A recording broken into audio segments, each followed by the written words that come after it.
behind time. He's starting. Mom, he's starting. Okay, so I'm Joseph, and my initial project was how to build a recurve bow.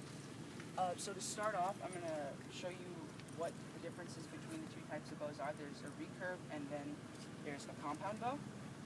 And so the main differences between these two bows is a recurve bow is generally longer than a compound bow, and it has it's usually a three-piece bow where it's got the riser, which is your grip, and it has the arrow rest built into it, and then it's got two limbs, one on each side, to hold the string and give tightness. And for the compound bow, its nickname is known as the hunting bow, and it's a one-piece bow with a pulley system so that it will just feed you more string when you pull it back, while the recurve bow, it just stays tight, and when you pull it back, it doesn't feed you any extra string. It just changes the shape of the limbs while you shoot. So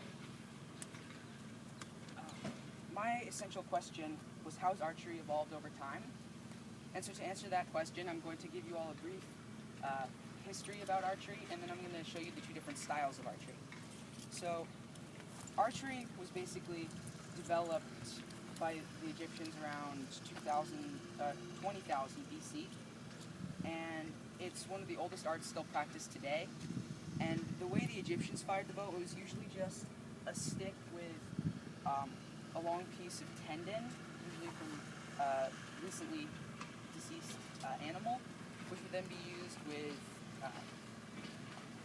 reed-made arrows, and usually they weren't actually used for very distance warfare. They were usually used from about 10 feet away, so they were pretty much the ancient form of a pistol. And next on the list is the Japanese form of archery, and that dates back to the Shang Dynasty, which was from 1766 to 1027 BC. And their style of shooting, well, actually I have to shoot it, is they pulled it back and then twisted the string. Since their arrows didn't have fletchings, they'd have to have some form of putting spin on the arrows, which would keep it flying straight.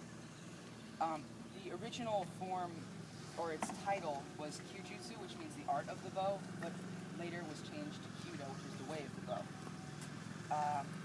The next piece of time was in the Greek-Roman era, and they were known as second-rate archers, but they were also known for the nations that invented the fletchings on the arrows, which are these little feathers on the end of the arrow. And what the fletching does is it basically keeps the arrow flying straight, unless you have it above the notch. So now I'm going to show, I'm not actually going to fire it, but I will demonstrate how the Greeks fired it and contrast it with the modern form. So how the Greeks fired it, instead of the modern day, was they basically pulled the arrow back only to the chest and then just released. And that was used for more accuracy, and that also helped them fire as one unit. So they would usually have about 100 archers together, and then they would fire at one end. The last piece of history is the British and post-Civil War era. And Britain is the nation that basically discovered modern target archery. So they're the ones that developed that target style where it's multiple circles, each having its own defined score. The first archery competition was officially held in 1853 in England. And after the invention of the revolver and the modern-day crossbow, the bow and arrow basically became a wall decoration. So any other bow and arrows that were made were usually just decorations and weren't really used at all for warfare. And after the Civil War, Confederate soldiers, or former Confederate soldiers, were no longer allowed to use firearms. So two specific Civil War soldiers were Maurice and Will Thompson. They had to learn how to use the bow and arrow for hunting and to make their living, since they couldn't use revolvers and rifles. So now I'm going to show you the two different styles of archery. So the first style is fly archery, and I'm going to ask Ellis for my help after I shoot this. He's going to go and retrieve the arrow once the range is clear. target. Okay, so the purpose of fly archery is instead of aiming for a target, you shoot for distance, so you try and shoot as far as you possibly can. And usually, they would have the bow strapped to their feet by a harness, and then they would pull it back to their chin with both hands. But since I don't have a harness, I'm just going to fire it like modern target archery. So basically what you do is you just hold it, sit in position, pull, fire. I don't see it. Sounds That's fly archery. Where'd it go? Where did it go? It's by the soccer field, Ellis. It's right in front of the goal. Right now, are you finding more than one? No, that's just the one. Go ahead. Okay. Fair question. So, the next form of target archery is basically just the same target. You just aim a certain distance. The closest that I've seen is 10 yards. And you basically just get within that limit, you assume the position, which is you have your, depending on which hand you use, you have either your left foot or your right foot forward. You do one fluid motion, pull it all the way back to your face, and then fire. To determine how you choose which hand you use, you also have to determine your dominant eye. So now I'm going to show you how to do that. So how you start it is you make a small triangle with your hands. If you want to try this, you can. So you make a small triangle like this. You focus on any object that you can. So for now, I'm going to use the tree. You bring it up to the center of your eyes. You close your right eye. And you close your left eye. Which eye could you see it with? If you could see it with your right eye closed, but couldn't with your left eye closed, that means your left eye dominant. But if you could see it with your left eye open, but not your right eye, that means your right eye dominant. Actually, in one of my practice presentations, I had to spend about 15 minutes teaching Kate how to actually do it. So my actual experiential work started with my first meeting with my mentor, Lynn Albert. She is the North Carolina State Archers Champion of 2010, and she agreed to be my mentor over the one agreement that we strictly use recurve bows, which is only target, and we wouldn't be hunting actual animals. So now I'm going to show you describe the different types of arrows that were made, and I'm just going to make a run through as my other semi-mentor, John Christoph, who's the one who supplied me with the bow, called the systems check, which is basically showing you each piece of equipment that's for safety and basically anything else.